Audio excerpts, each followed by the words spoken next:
dar las gracias, ¿no?, a la Casa Museo del Castillo y al profesor José Miguel por esta invitación y volver, pues, como antes comentó la compañera María Luisa, ¿estaré hoy? Bueno,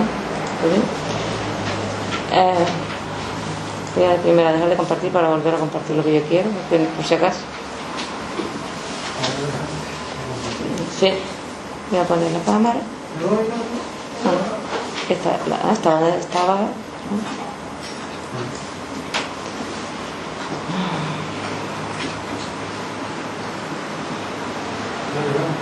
Pero este es el escritorio.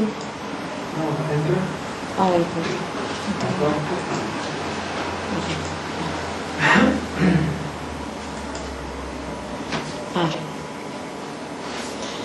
si alguien me puede decir si lo están viendo ¿Podrías quitarte la mascarilla? Sí, ahora, pero si la gente que está online, si lo están.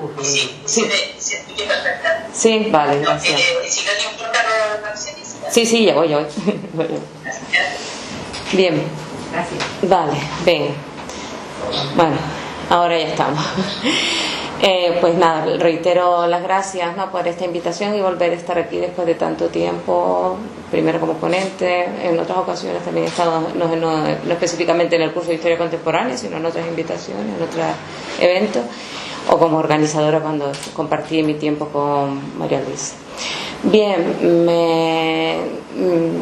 el encargo que me hicieron, ¿no?, y lo que me preparé para este curso es el tema relacionado con las posibilidades que trajo la Segunda República, ¿no?, que abrió la Segunda República a la ampliación de derechos, la conquista de una serie de reivindicaciones que venían realizando las mujeres españolas desde tiempos antes de 1931. Y cómo la llegada de la República, el sistema republicano, permitió al menos que una parte de estas reivindicaciones se realizasen, fueran efectivas, de hecho. Por ello, para conocer cuáles eran esas reivindicaciones y conocer efectivamente cómo era ese marco que había, no exactamente en 1931, sino un poquito antes, es aconsejable, igual que hizo como historiadora, ir hacia las causas, ir un poquito hacia atrás. ¿Qué es lo que nos lleva? Pues a un proceso, no me voy a remontar tan atrás, pero de una forma más o menos breve, desde finales del siglo XIX, más o menos en ese espacio, en donde vemos comenzar el inicio de las reivindicaciones, de los estudios, de los grupos de voces que consideran necesaria eliminar todo tipo de desigualdades entre sexos.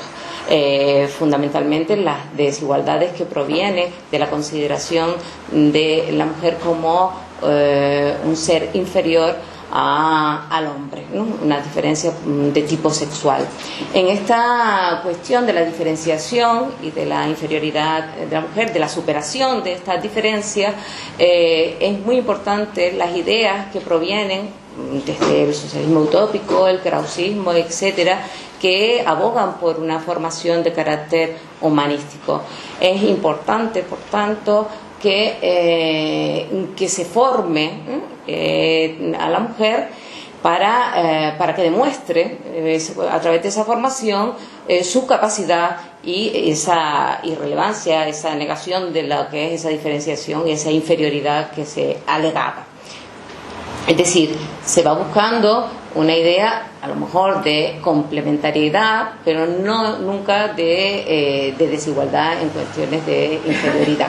Somos diferentes, pero somos capaces. En ese sentido sí hay un cierto igualitarismo. Voces que por tanto abogan por una educación como están Concepción Arenal, Emilia Pardo Bazán, y se van a instituir una serie de asociaciones y de organizaciones que, fundamentadas en esta idea del krausismo, de la formación humanística, van a ir surgiendo, como por ejemplo es la Asociación para la Enseñanza de la Mujer, fundada por Fernando de Castro, que aboga por esta formación de tipo práctico para las mujeres, para que las mujeres adquieran una autonomía, sean individuos autónomos en la sociedad española. A partir de entonces, la Asociación, por ejemplo, para la Enseñanza de la Mujer, promueve toda una serie de enseñanzas, no solo es la enseñanza primaria, la enseñanza secundaria, escuela de comercio, escuela de taquígrafa, etcétera, en donde van a ir preparando a las mujeres para que consigan esa autonomía. Es lo que se indica como uno de los objetivos fundamentales, que sean capaces de ganarse la vida por sí mismas y desenvolverse, por tanto, en sociedad. Cuestiones fundamentales, aunque eso sí, un tanto limitada, es decir, sin llegar a cuestionar lo que es el propio sistema. Siguen teniendo como objetivo todas estas mujeres, aunque son capaces, relativamente independientes, vamos a entrecomillarlo, pero son capaces de trabajar, siguen teniendo como un objetivo fundamental en la vida el matrimonio, los hijos, etcétera. Es decir, tenemos una serie de limitaciones. Pero bueno, hay un inicio, estamos, digamos, en los prolegómenos de este movimiento en pro de los derechos, de los derechos también, de criticar las desigualdades y también del fomento de la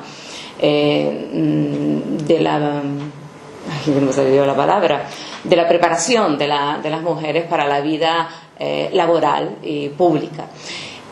Otra de las instituciones que también está al amparo y al abrigo de lo que fue la institución libre de enseñanza va a ser la Residencia de Señorita, una institución que va a estar dirigida por María de Maeztu y en donde se va a formar ya no solo en eso como la asociación que formaba, digamos, en un ámbito más profesional, de educación primaria y secundaria, en un ámbito más profesional, sino que va a ir más allá, va a formar mujeres hasta el nivel universitario, donde se crea una institución que, a semejanza de los colleges británicos, pues donde hay mucha discusión, hay mucha participación de especialistas que llegan a esta institución y se abre mucho la mente y las ideas, se discuten mucho las ideas que en un espíritu de mucha libertad, ¿no? De mucha libertad. Es el primer centro, ¿no?, creado en España para fomentar esta educación superior y realmente es vanguardista, es novedoso y es moderno para el momento. Una institución que estaría trabajando y funcionando hasta 1936 y un poquito más allá del 36, pero fundamentalmente su auge y su fuerza está hasta esos momentos. ¿Qué es lo que vemos entonces a través de no solo de estas instituciones, sino también de otras asociaciones? ¿Qué es lo que observamos? Bueno, pues que en España no hay, como en otros países del ámbito anglosajón, un movimiento feminista reivindicativo con la fuerza y la actuación, la acción, como existía en los Estados Unidos o en Gran Bretaña, pero sí hay discusión y sí se plantea toda esa situación que viven las mujeres en España, una situación de desigualdad y de falta de derechos, donde a través de estas instituciones pues se denuncia la discriminación que sufren las mujeres en el ámbito jurídico, fundamentalmente en el ámbito legal, en el ámbito político y de forma genérica esa desigualdad pertinente. ¿Cómo se concreta esa desigualdad? Bueno, la situación es excluida evidentemente del derecho político, la capacidad dentro de lo que es el marco civil, del legal civil, era bastante escaso, mínimo. Eran afectadas por una normativa penal discriminatoria, de forma diferenciada, quiero decir, respecto a los hombres, ante una misma figura delictiva o penal, y donde la mujer casada, además, sobre la soltera, estaba en una situación de subordinación y de peor consideración a nivel legal, sobre todo a nivel civil, de subordinación ante el marido. No tenía prácticamente autonomía. ¿Todo esto dónde se refleja? Pues en la permanencia y en la existencia de un Código Civil que va a reflejar esa situación. Un Código Civil que va a estar vigente con la llegada de la Segunda República, disculpen el lapso, de la Segunda República, y que se va a mantener casi inamovible, el Código Civil como tal, completo, también a lo largo de esa Segunda República. Ahí les dejo toda una serie de elementos donde muestran esas desigualdades, donde por ejemplo no pueden ser testigos en un testamento, por ejemplo, o en la administración pública podrían entrar, pero siempre en cargo, en ocupaciones o puestos de tipo auxiliar. El caso de la mujer casada, por ejemplo, donde desde que se casa puede perder su propia nacionalidad porque adquiere la nacionalidad del marido, sí o sí, ¿no? Y también la vecindad del lugar de donde resida el marido también la adquiere, pierde la suya. Es decir, además la representación legal la pierde también totalmente. Para hacer cualquier tipo de gestión necesita una licencia marital. El régimen económico matrimonial también es una causa y un elemento de situación de discriminación importante, porque, por ejemplo, el marido es el que administra todos los bienes de la sociedad conyugal, tanto los gananciales obtenidos por el matrimonio como los bienes privativos, es decir, los que ha aportado la mujer, no solo con la dote, sino los heredados. Todo eso pasa a ser administrados por el marido.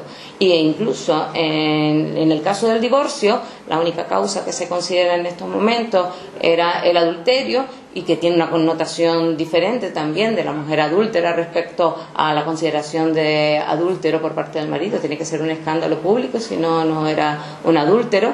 Y además, si en el caso de un divorcio, el marido sigue conservando la administración de los bienes, solamente tiene el derecho a alimento. Es decir, estamos observando una situación realmente de discriminación y de diferenciación realmente notable. Incluso en el Código Penal, el adulterio, si mayoritariamente la adúltera sería la mujer, porque es más fácil aplicarle ese adjetivo de adúltera, y la mayor era una figura que estaba penada, estaba reconocida en el Código Penal. Entonces la mayoría de los casos de adulterio o de penas por adulterio, las que recaían sobre mujeres, no exclusivamente, pero sobre mujeres. Y también el adulterio, es decir, las muertes provocadas por un asesinato de tipo pasional o relacionado con el adulterio en sí mismo, también se penaba de forma diferenciada, tanto al hombre como a la mujer. Era peor en el caso de la mujer. En esta línea, ¿no?, y en este contexto, pues observamos, como les decía, una serie de reivindicaciones, de voces que reclaman que se acabe con esa discriminación, ¿no?, con esa discriminación de tipo legal. En esta diapositiva ustedes pueden ver, por ejemplo, toda una relación, ¿no?, que recoge casi todos esos ítems, esos apartados del Código Civil, los que se pide que se acabe con ellos, ¿no?, que se acabe con ellos, y por tanto que la mujer, en este caso, pues conserve la nacionalidad, que tenga capacidad jurídica, etcétera, etcétera, todo lo que están hablando.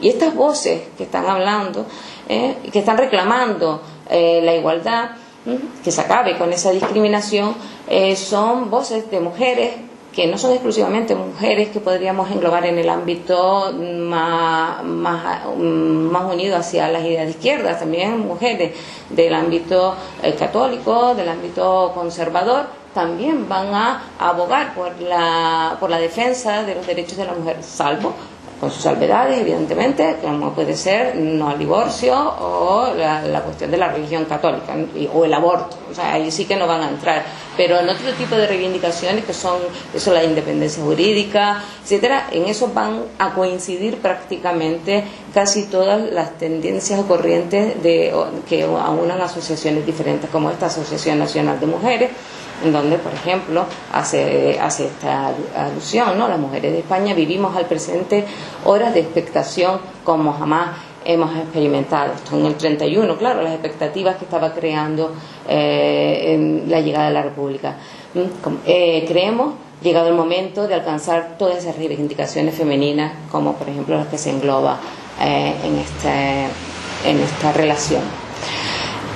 Otras asociaciones, la UME estaría más hacia la izquierda, Y también, por supuesto, son copartícipes de este tipo de reivindicaciones y hay una institución realmente interesante que es el Lyceum Club. El Lyceum es un club, ¿no? Tal cual, club en inglés, pero bueno, un club, como decimos los españoles, es femenino, un club en donde las fundadoras, vean ustedes, nombres tan interesantes como la propia María de Maeztu, Victoria Kemp, María Lejárraga, que también fue diputada durante las Cortes del 33-34 en adelante, y otras tantas intelectuales, profesionales, mujeres implicadas, mujeres defensoras de las mujeres, feministas, cada una en su línea y desde su punto de vista, en donde se discute, se habla y se proponen cursos de derecho civil, de derecho político, etcétera, para proponer además reformas del propio código o hablar de todas esas leyes que son injustas y que afectan a las mujeres. Y entre otras, las injusticias está la del sufragio, ¿no? Lo de no poder votar de forma genérica en los procesos electorales. Es una reivindicación de la Segunda República, como veremos, se va a llevar a término. Pero sí es verdad que antes de la Segunda República hay unos pequeños prolegómenos, ¿no? Mini preliminares de ese derecho al sufragio femenino, como fue, y parece un poco, no digo contradictorio, pero casi, que fuera durante la dictadura de Primo de Rivera. Uno fue, se estableció, otra cosa es que se llevara a término porque no se llegó a realizar unas elecciones, pero se estableció, ¿no? En 1924, a través del Estatuto Municipal, se otorgaba el voto a las mujeres para las elecciones municipales.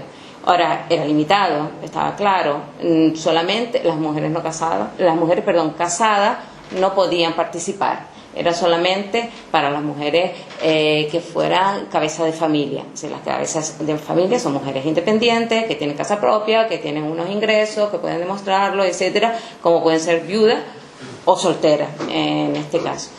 Y también otra cuestión fue, de todas maneras, gracias no por el estatuto, sino a otra situación particular, se pudieron ver, yo no lo pude ver, se pudieron ver mujeres en cargos municipales. Hay mujeres que llegaron a acceder a cargos municipales no por elección, sino por nombramiento. Fue por nombramiento en este caso, porque no se produjo ese proceso electoral en este momento, como es el caso de Matilde Pérez Moyá, que les pongo en este ejemplo. Fueron muy pocas, pero algunas hubo. Y también hubo representantes en la Asamblea Nacional, que tuvo carácter constitutivo en 1927, que se creó un poco para darle una limpieza de cara al régimen, que tampoco hizo mucho, en donde se reservaron unos poquitos escaños a mujeres. Aquí sí que podían participar, también fue por una elección indirecta, es decir, promocionadas desde los ayuntamientos, diputaciones provinciales, etcétera, es decir, que son mujeres que sí podían ser casadas, con autorización del marido, claro, podían formar parte de esta asamblea, pero son todas mujeres de un cierto estatus, de un cierto grupo social medio alto, por no decir más allá. Cosa que, evidentemente, aunque tenemos esta pequeña fase de experiencia política por parte de una minoría de mujeres, lo que es cierto es que no fue un sufragio en sí mismo, ¿no? Y fue criticado por mujeres como Carmen de Burgos. Entonces decía esto: el feminismo no ha avanzado un paso con que se dé a la mujer el derecho a ser electora y elegible, como decía esta normativa, cuando realmente no existe un sufragio, sino que ha sido designada realmente por nombramiento. De todas formas, en virtud de esto, llegamos más o menos hasta la Segunda República, con una situación en que esas mujeres no han podido votar, que también en las elecciones municipales, ¿no?, de 1931, de abril de 1931, no pudieron participar, porque se restableció la ley Maura de 1907, con lo cual se derogó el Estatuto Municipal de 1924, el que anteriormente les mencioné, con los que ellas volvían a salir del censo electoral, no pudieron votar, por tanto, y tampoco podían, por supuesto, ser elegibles, y bueno, pues es lo que tenemos ahí. De manera que hasta las siguientes elecciones, que fueron las elecciones de las constituyentes de junio de 1931, no se reconoció no el sufragio activo, sino el sufragio pasivo. Es decir, las mujeres podían ser elegibles, ¿no? Podían ser elegibles. Esto gracias a un decreto posterior, ¿no?, a las elecciones municipales que se promueve ya desde el gobierno provisional en mayo del 31. De estas elecciones generales, pues salen las primeras mujeres elegidas por sufragio y por voto masculino, porque realmente fueron los hombres los que votaron a estas mujeres, ¿no?, que salieron como diputadas. Y las primeras fueron, pues, Victoria Kent, esta, Clara Campoamor y Margarita Netkel, que se incorpora a posteriori. A posteriori, incluso ella no está, digamos, en el momento en el que se vota en las Cortes, ¿no?, antes de la Constitución del 31, que es en diciembre. En octubre se vota exclusivamente por todas las disputas que hay dentro de las propias Cortes del Parlamento, el voto femenino, el voto de la mujer. Ese voto, bueno, entre otras, pero ese en este caso para el tema que nos atañe. Ella entra en noviembre y no está en esta votación. Bien, estas mujeres son elegidas gracias a esta consideración, y empieza el debate en torno al sufragio. Esto es un poco a lo mejor abigarrado, pero es lo que a través de la lucha, sobre todo Clara Campoamor tiene un papel muy activo en lo que es, y está además en la comisión que elabora la Constitución, y tiene un papel muy activo en favor de abogar por la nulidad de todo tipo de discriminación hacia la mujer, no solo a nivel de sufragio, sino en otros ámbitos. Y en esta articulación pues salen una serie en esta Constitución sale una serie de artículos que recogen aspectos relacionados con la minoración de esas desigualdades entre hombres y mujeres. Y desde luego, desde el segundo de sus artículos, donde dice todos los españoles son iguales ante la ley. ¿Sí? Allí no especifica sexo, no todos los hombres, no todas las mujeres, es decir, todos son iguales ante la ley. Otro artículo donde además hace alusión directa a esa diferenciación jurídica que existía, por ejemplo, entre hombres y mujeres en algunos ámbitos, por ejemplo lo que afectaba al ámbito matrimonial, ¿no?, de derechos de mujeres y hombres. Y en este sentido ese artículo 25 dice: no podrán ser fundamento de privilegio jurídico ni la naturaleza de filiación o el sexo, ¿no?, por ejemplo, a la hora de dar ese tipo de autorizaciones. El 40, por ejemplo, para acceder a cargos públicos también ya se consideraba, no se tendría en cuenta, se reconoce que el sexo no es un elemento discriminatorio, no debería ser un elemento discriminatorio. En relación a la familia, donde vuelve a considerar, ¿no?, ese matrimonio que se funda en la igualdad de derechos entre sexos, es decir, no se puede disolver solamente por una causa, sino además en las condiciones de disolución han de ser ya de forma igualitaria. Incluso promueve la disolución de mutuo acuerdo, o sea que está muy avanzada para el momento, ¿no?, o por petición de cualquiera de los cónyuges.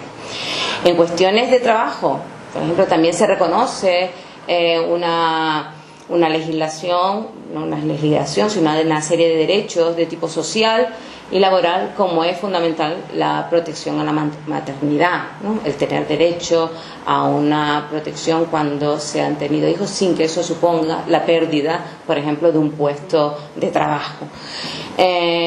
Otro tipo de, bueno, los derechos electorales, por supuesto, los tenemos, ¿no? El poder votar, el poder ser, por supuesto, también, en última instancia, ser elegible, ser diputado, ¿no? Eso sería, digamos, un resumen, grosso modo, de lo que recoge la Constitución. Y de esta Constitución sale, pues, las primeras mujeres que van a ser o que van a tener la posibilidad de votar, y va a ser en unas, no son en las elecciones generales del 33, sino en las municipales del 33, en donde se vota, se van a recomponer, ¿no? Y a elegir aquellos municipios que en 1931 habían permanecido sujetos a la ley Maura, y en donde se habían presentado, digamos, un número insuficiente, digamos, de candidaturas, con una suficiente, y se daba por hecho que esa candidatura pues ya salía elegida, ¿no? No hacía falta realizar una elección, ¿no? Una elección en la práctica. Cuando nada más que había una candidatura se daba por vencida, ¿no? Porque vencía. Entonces, en el 33, en abril del 33, lo que se hace es que todos aquellos municipios donde esto había ocurrido se han disuelto a finales del 32, se han creado una serie de comisiones de forma provisional, y en el 33 se hace una votación para elegir estos ayuntamientos. Estas son las imágenes que corresponden, pues, a una serie de municipios en donde las mujeres de esos municipios sí que fueron las primeras en votar en unas elecciones en España.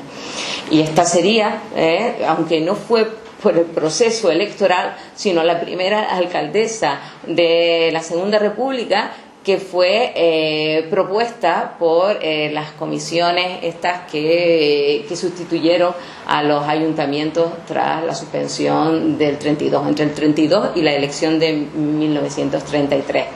María Domínguez Ramón estuvo ahí al frente de la alcaldía de este pueblito. O en el caso de Canarias, por ejemplo, que también contó con una serie de alcaldesas en 1933. 4 por esas medidas, ¿no? Esas comisiones gestoras municipales, que así era la denominación, esas comisiones que estaban funcionando en tanto se produjesen las elecciones municipales de abril del 33, y que fueron realmente designadas, ocuparon esos cargos por designación, entre otras cuestiones, muchas de ellas porque eran maestras, eran las funcionarias más jóvenes, es decir, cumplían los requisitos que la ley establecía, funcionarias, el funcionario más joven de la localidad, un contribuyente y otro tipo de personas formaban estas comisiones, y por ello en una serie de municipios pasaron a formar parte de las alcaldías y ocupar las alcaldías toda una serie de mujeres que casualmente pues afectaron casi toda a la provincia de Santa Cruz de Tenerife, que es donde se había producido casi todos estos nombramientos de municipios por la ley Maura.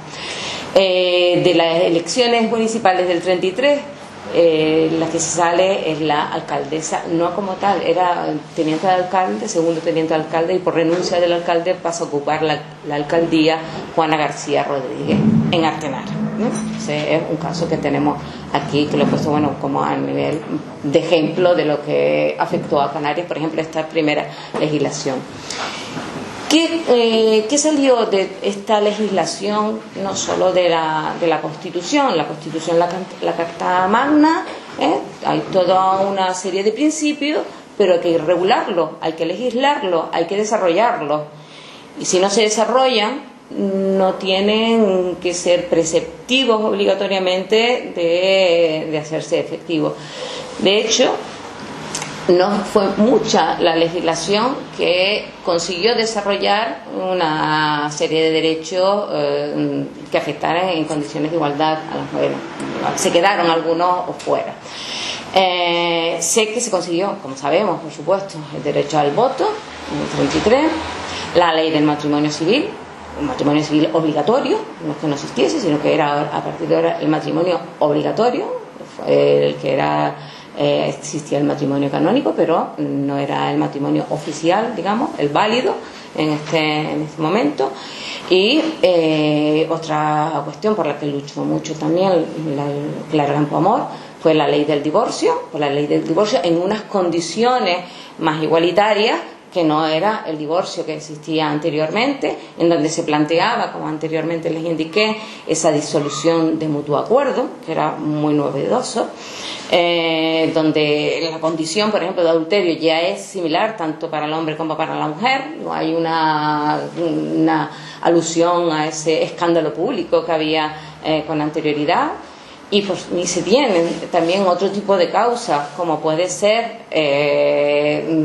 la separación, por supuesto, de mutuo acuerdo, la libre consentida, o la separación de hecho que se haya realizado durante un largo tiempo, 3 años como mínimo, se reconoce una causa suficiente para conceder el divorcio. O los malos tratos, ya no solo, digamos, de hecho, de obra, ¿no? Tácito, sino también mediante injurias, es decir, los daños psicológicos, etcétera, todo este tipo de elementos que nosotros consideramos hoy día.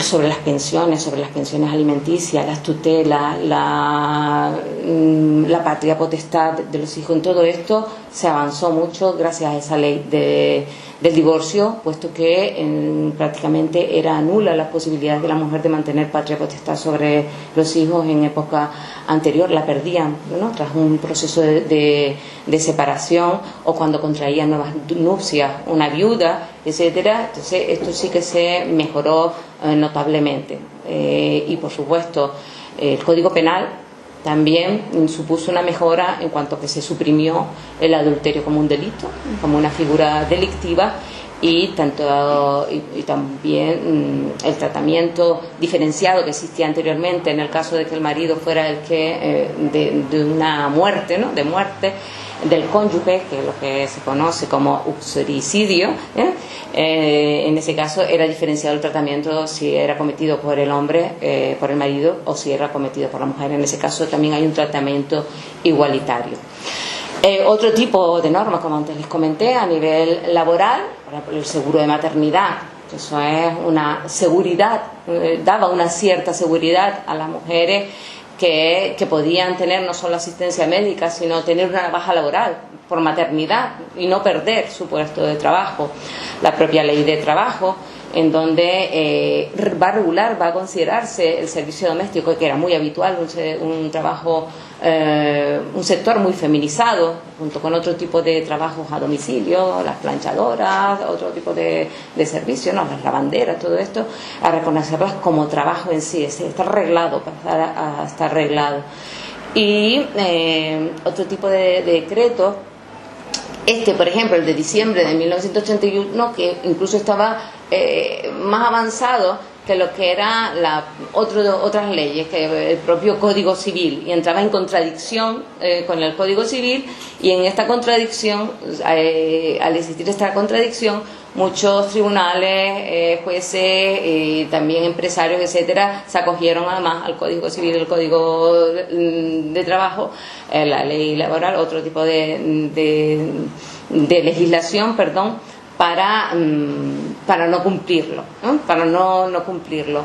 Este decreto de diciembre del 31, que declaraba nula sin valor todo este tipo de cláusulas que existían, ¿no? En las bases de trabajo anteriores, que eran que los contratos o reglamentos de trabajo prohibían el trabajo de las obreras dependientes o empleadas de cualquier clase después del matrimonio, así como así, o las que consideren por la misma causa la terminación del contrato de trabajo. Es decir, si te casabas, te anulaban el contrato. Es decir, esto era una realidad. La legislación o el decreto de diciembre anulaba esta cláusula, pero como eso no estaba en una orden superior, pues en muchas ocasiones no se tuvo en cuenta. Y si te casabas, también esa es la otra cuestión, ¿no? Dependiendo de este decreto, podrías seguir trabajando, pero ¿con qué condición? Si tu marido te lo permitía. Entonces, esa era la objeción. O sea, este decreto no es que estuviera en contradicción, sino que estaba limitado por esta otra normativa. Si no tenías permiso del marido, era prácticamente lo mismo. En fin. Y bueno, y luego la ley de jurados mixtos, que introduce a la mujer con unas ciertas limitaciones, solamente para mujeres de mayores de 30 años o en una tipología de delitos, los de carácter pasional, parricidios, asesinatos, etcétera. Bien, gracias a otras normas, las mujeres pudieron acceder a una serie de puestos de trabajo que hasta ese momento no habían podido.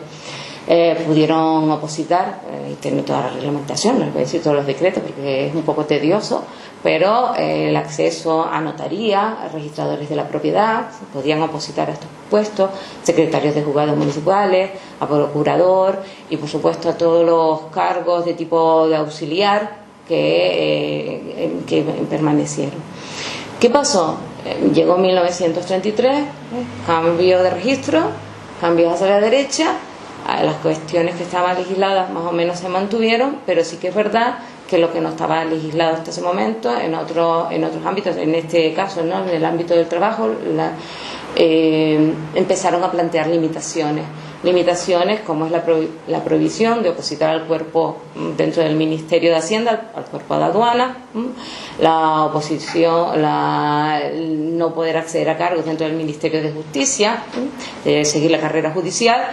Y eso es como un ejemplo, ¿no? El caso Cataluña, bueno, gracias a la exención que tenía del estatuto específico, ¿no?, el estatuto de autonomía, pues, siguió por una vía un poco diferenciada. En resumen, yo más o menos lo hago un poco breve. ¿Qué es lo que supuso, ¿no?, la Segunda República?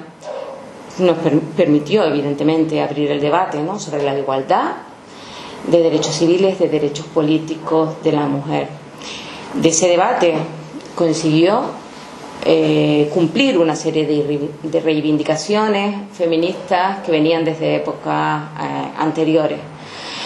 Supuso, en cierta medida, supuso la incorporación de las mujeres a la ciudadanía plena, sobre todo de derechos políticos, no tanto en los derechos civiles, donde faltó una revisión más completa de lo que fue el Código Civil y sobre todo del ámbito de la independencia jurídica de la mujer casada. Ahí faltó un poco. Es lo que acabo de decir y lo que acabo de decir es que lo estaba diciendo de memoria sin mirar la diapositiva. Además, es cierto que sobre todo este papel más reformista e innovador se da durante en el primer bienio.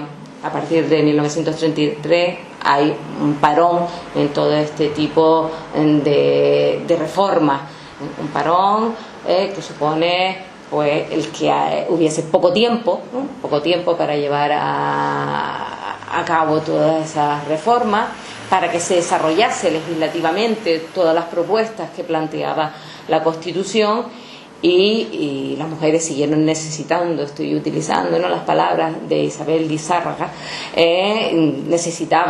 siguieron necesitando de licencia marital en muchos casos como consecuencia de esa falta de desarrollo de la legislación. Como diría en el 33 Victoria Priego, en este texto, La mujer ante las urnas, ante las elecciones generales del 33, es muy hermoso y muy noble, pero aún no es cierto. Mientras la reforma del Código no se lleva a cabo, el privilegio del sexo, el más absurdo de todos los privilegios absurdos, existe. Hombre, es así, no es la realidad, pero de todas maneras no desmerecemos que el ánimo no decaía en esas mujeres luchadoras, en esas mujeres que estaban al frente y otras que no estaban tan en la cabeza, ¿no?, en la primera línea a la vista de todos los españoles, o en las cortes o en la prensa. Pero sí es cierto que, por ejemplo, utilizando de las palabras de María Lejárraga, aunque la dijo en el 31, pero siguió siendo el espíritu de la República. Dice: quiero salir al paso de una objeción. Si la República no triunfa, no tomarán los caídos de hoy tremendas represalias contra las que hayamos querido amparar la libertad, y entonces estaremos peor que estábamos. No importa, y bienvenido el martirio, si para evitarle hemos de hacer traición a nuestra propia causa. Es decir, adelante, siempre adelante, diríamos, en definitiva. Y con esto yo más o menos he intentado hacer un balance, un resumen de lo que supuso sobre todo esa entrada en la República, esos derechos femeninos y esa intencionalidad que pudo haber llegado a más, no se pudo. Y con esto yo termino. ¿Vale?